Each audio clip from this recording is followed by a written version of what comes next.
একবার 3,000 টাকা পেয়েছি, লোকের বাড়ি রান্নার কাজ করি, আর এসে দেয় দিয়ে এরকম করে চালাই। এখন এখন টাকা পাচ্ছেন না?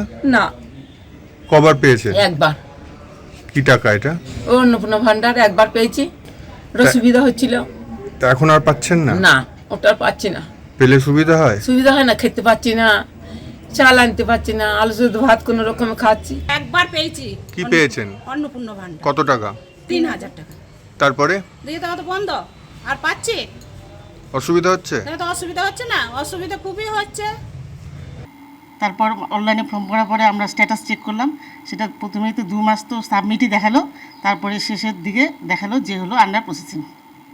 আর দিলে তো উপকারই হতো, কারণ আমার ফ্যামিলিতে আমার স্বামী যেটা আছে হ্যান্ডিক্যাপ, উনি হলো অসুস্থ।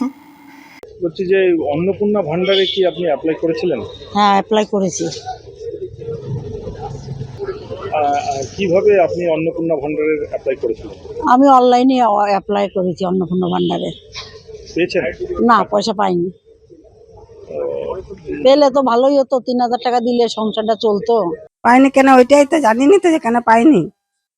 রোগ জ্বালাও দেখাতাম, খাওয়া খরচাও হতো, সবই হতো। পাই যাতে সেইটাই চাইছি।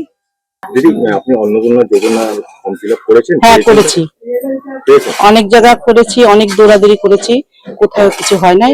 এখনো কিছু কেন হচ্ছে না বুঝতে পারছি না। পৌরসভায় গিয়েছি, অনলাইনে ফর্ম ফিল আপ করেছি, তারপরে এখানে হলো সেখানে গিয়েছি, পাইনি। 3,000 টাকা পেয়েছি একবার। টাকাটা পেলে তো সুবিধা হবে কি, টাকাটা পেলে ছেলে মেয়েদের স্কুল প্রাইভেটের বেতন, নিজেরও খরচা করতে পারা যাবে।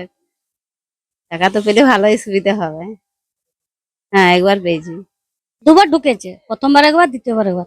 আর খুব খুশি, আবার পেলে আবার খুশি হব। 17 তারিখ যখন দেবেন আবার, এটা আমার সাংসারিক কাজে লাগে। হ্যাঁ, আমি একবার অন্নপূর্ণা ভান্ডার পেয়েছি জুন মাসে। লক্ষ্মী ভান্ডারে পেতেন? হ্যাঁ, আমি লক্ষ্মী ভান্ডার পেতাম।